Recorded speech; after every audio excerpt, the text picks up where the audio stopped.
Mapalad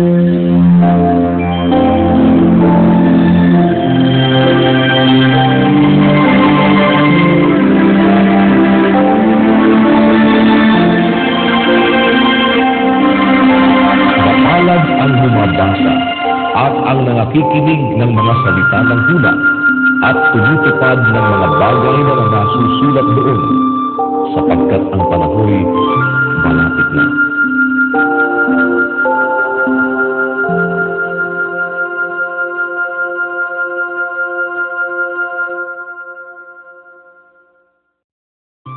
Lukas Kapitulo 12. Samantalang na nagkakatipon ang libu-libong tao, na anupat nagkakayakapan sila-sila, ay nagpasimula siyang magsalita muna sa kanyang mga alagad. Mag-ingat kayo sa lepadura ng mga Pariseo, na ito'y pagpapaimbabaw nga. Datapwat walang bagay na natatakpan, na hindi mahahayag, at natatago na hindi malalaman. Kaya nga, ang anumang sinabi ninyo sa kadiliman ay maririnig sa kaliwanagan, at ang sinalita ninyo sa bulong sa mga silid ay pagsisigawan sa mga bubungan. At sinasabi ko sa inyo, mga kaibigan ko, huwag kayong makatakot sa mga pumapatay ng katawan, na pagkatapos niyan ay wala na silang magagawa. Datapwat ipinagpapakuna ko sa inyo kung sino ang inyong katatakutan. Katakutan ninyo, yaong pagkatapos na pumatay, ay may kapangyarihang magbulit sa impyerno. Tunay, sinasabi ko sa inyo, siya ninyong katakutan. Hindi ba nga ipinagbibili ang 5 maya sa 2 benes, at isa man sa kanila ay hindi nalilimutan sa paningin ng Diyos? Datapwat maging ang mga buhok ng inyong ulo ay pawang bilang na lahat. Huwag kayong mga takot, kayo'y lalong mahalaga kaysa maraming maya. At sinasabi ko sa inyo, ang bawat kumikilala sa akin sa harap ng mga tao, ay kikilalanin naman siya ng anak ng tao sa harap ng mga anghel ng Diyos. Datapwat ang magkaila sa akin sa harap ng mga tao, ay kakaila sa harap ng mga anghel ng Diyos.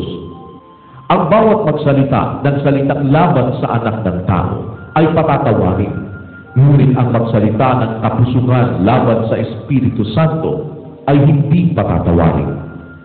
At pagka kayo'y dadalhin sa harap ng mga sinagoga at sa mga pinuno at sa mga may kapamahalaan, ay huwag kayong mga balisa kung paano o ano ang inyong isasagot o kung ano ang inyong sasabihin, sapagkat ituturo sa inyo ng Espiritu Santo sa oras din yamon ang inyong dapat sabihin. At sinabi sa kanya ng isa sa karamihan, Guro, iutos mo sa aking kapatid na bahaginan ako ng mana. Datapwat sinabi niya sa kanya, Lalaki, sino ang gumawa sa aking hukom o tagapamahagi sa inyo? At sinabi niya sa kanila, Magmasid kayo at kayo'y mag-ingat sa lahat ng kasakiman, sapagkat ang buhay ng tao ay hindi sa kasaganaan ng mga bagay na tinatangkilik niya. At nagsaysay siya sa kanila ng isang talinhaga na sinasabi, Ang lupa ng isang taong mayaman ay namumunga ng sagana. At iniisip niya sa sarili na sinasabi, Ano ang gagawin ko sapagkat wala akong mapaglalagyan ng aking mga inaning bunga? At sinabi niya, Ito ang gagawin ko. Igigiba ko ang aking mga pangan at gagawa ako ng lalong malalaki, at doon ko ilalagay ang lahat ng aking tutil at aking mga pag-aari. At sasabihin ko sa aking kaluluwa, Kaluluwa, marami ka ng pag-aaring nakakabalik para sa maraming taon. Magpahingalay ka, kumain ka, uminom ka, matuwa ka. Datapwat sinabi sa kanya ng Diyos, Ikaw na halin, hihingin sa iyo sa gabing ito ang iyong kaluluwa, at ang mga bagay na inihanda mo ay mapapasa kanino kaya? Gayon nga, ang nagpapakayaman sa ganang kanyang sarili at hindi mayaman sa Diyos. At sinabi niya sa kanyang mga alagad, Kaya nga, sinasabi ko sa inyo, huwag kayong mga balisa sa inyong pamumuhay, kung ano ang inyong kakanin, kahit sa inyong katawan kung ano ang inyong darating. Sapagkat ang buhay ay higit kaysa pagkain at ang katawan kaysa damit. Wariin ninyo ang mga uwak na hindi sila nangaghahasik, ni nagsisigapas man, na walang bangan ni kamalig man, at sila'y pinakakain ng Diyos. Gaano ang kahigtan ng kahalagahan ninyo kaysa mga ibon? At sino sa inyo ang sa pagkabalisa ay makapagdaragdag ng isang siko sa sukat ng kanyang buhay? Kung hindi nga ninyo magawa kahit ang lalong maliit, bakit nangababalisa kayo tungkol sa mga ibang bagay? Wariin ninyo ang mga lirio kung paano silang nagsisilaki, hindi na nagpapagal o na nagsusulit man.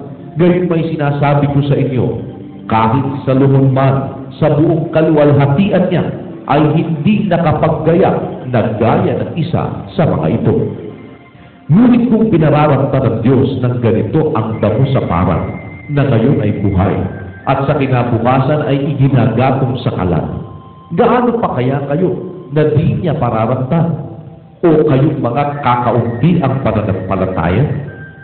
At huwag ninyong pagsikapan kung ano ang inyong kakanin at kung ano ang inyong iinumin, o huwag man kayo'y mapag-alinglangang pag-iisip.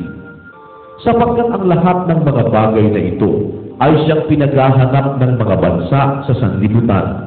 Datapwat talastas ng inyong Ama na inyong kinakailangan ang mga bagay na ito.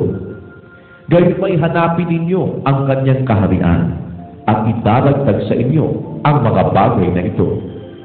Huwag kayong mga takot nung tingkawan, sapagkat nakalulugod na mainam sa inyong Ama ang sa inyo'y ibigay ang kaharian. Ipagbili ninyo ang inyong mga tinatangkilik at kayong mga grimos.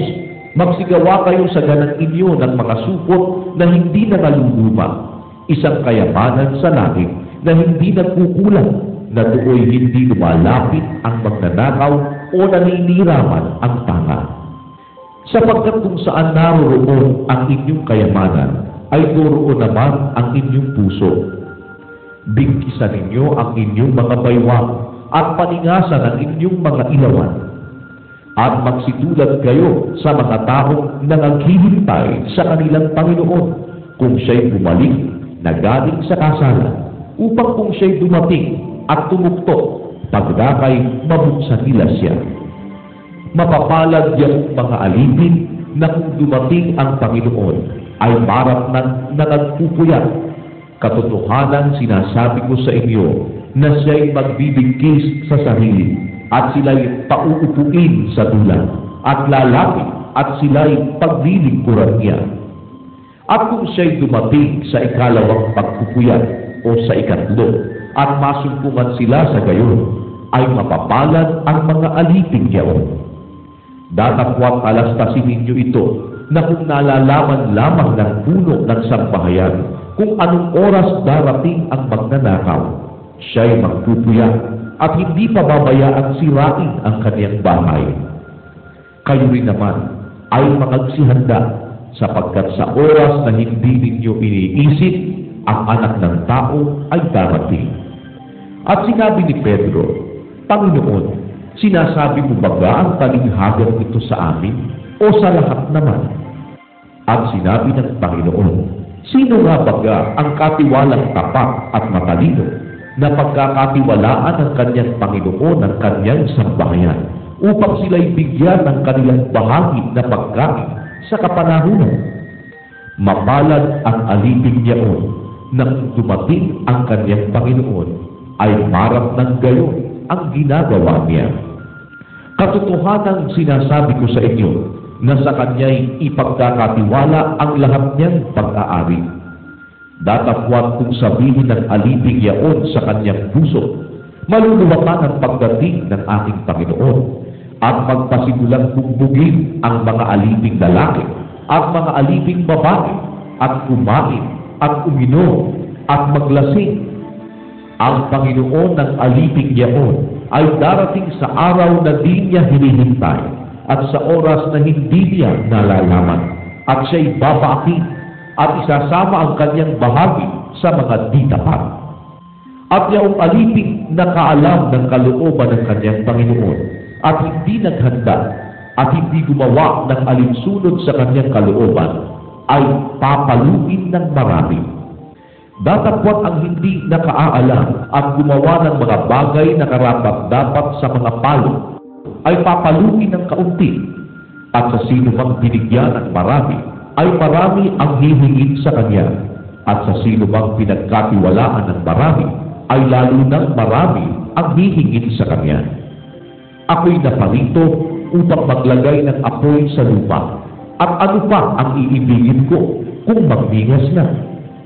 Datapwat ako'y may isang bautismo upang ibautismo sa akin, at gaano ang aking kagipitan hanggang sa ito'y maganap. Inaakala ba ninyo na ako'y naparito upang magbigay ng kapayapaan sa lupa? Sinasabi ko sa inyo, hindi, kundi bagkus pagkakabahabahagi.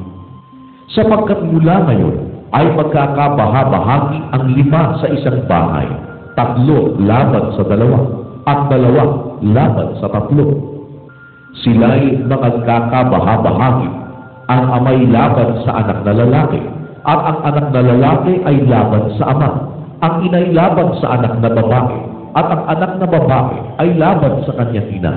Ang biyanang babae ay laban sa kanyang manugang na babae, at ang manugang na babae ay laban sa kanyang biyanang babae. At sinabi rin naman niya sa mga karamihan, pagka nakikita ninyong bumangon sa kalumuran ang isang alapaap, ay agad ninyong sinasabi, uulan, at gayon ang nangyayari.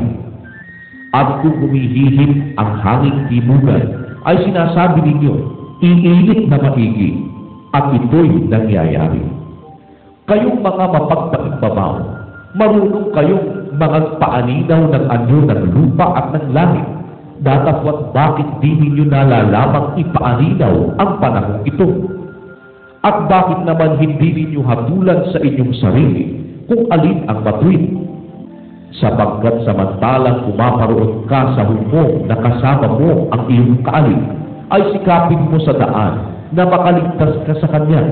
Baka sakaling kalat ka rin kanya sa humong at ibigay ka ng buko sa punong kawal at ipasok ka ng punong kawal sa bilangguan.